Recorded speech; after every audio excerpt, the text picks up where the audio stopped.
ঢাকার গুলশান এলাকা ২০১৬ সালের গ্রীষ্মকাল। শহরের এই অভিজাত অংশে হলি আর্টিজেন বেকারি ছিল একটি শান্তির দ্বীপ। সুস্বাদু কেক, কফি আর বিদেশিদের হাসি আড্ডার জায়গা।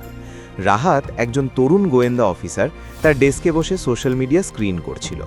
টুইটারে কয়েকটা অদ্ভুত মেসেজ চোখে পড়ল। আজ রাতে ঢাকায় আগুন জ্বলবে। সে তাড়াতাড়ি তার বসকে জানালো, স্যার, এটা সিরিয়াস লাগছে, আইএসের সংশ্লিষ্ট গ্রুপের হাত থাকতে পারে। কিন্তু বস হেসে উড়িয়ে দিলেন, এইসব তো সব সময় আসে, এমবাসি বা বড় হোটেলগুলোতে নজর রাখো, এই ছোট বেকারিতে কেন হবে? রাহাতের মনে সন্দেহ জাগল, কিন্তু সে চুপ করে গেল। অন্যদিকে অন্য একটা নিরাপত্তা এজেন্সিতে লিলি নামের একজন অ্যানালিস্ট একটা ইন্টেলিজেন্স রিপোর্ট পেল। জেএমবি গ্রুপের সদস্যরা অস্ত্র সংগ্রহ করছে, বিদেশিদের টার্গেট করতে পারে। সে তার টিমকে বলল, কিন্তু রিপোর্টটা অন্য ডিপার্টমেন্টে পাঠানো হলো না, আমাদের জুরিসডিকশন নয় বলে তারা এড়িয়ে গেল। এদিকে শহরের অন্ধকার গলিতে নিব্রাস এবং তার সঙ্গীরা ৬ মাস ধরে পরিকল্পনা করছিল।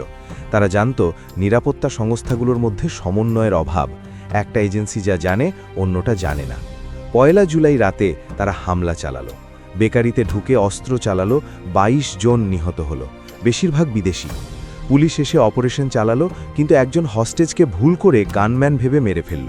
হামলাকারীরা মারা গেল, কিন্তু প্রশ্ন রয়ে গেল, কেন সতর্কতাগুলো সমন্বয় করা হয়নি? পরের দিনগুলোতে রাহাত তার ডায়েরিতে লিখল, আমরা সতর্কতা পেয়েছিলাম, কিন্তু ভুল অনুমান করেছি। এজেন্সিগুলোর মধ্যে যোগাযোগের অভাব ঢাকার নিরাপত্তাকে দুর্বল করে দিয়েছে। কতগুলো জীবন বাঁচাতে পারতাম যদি আমরা একসঙ্গে কাজ করতাম।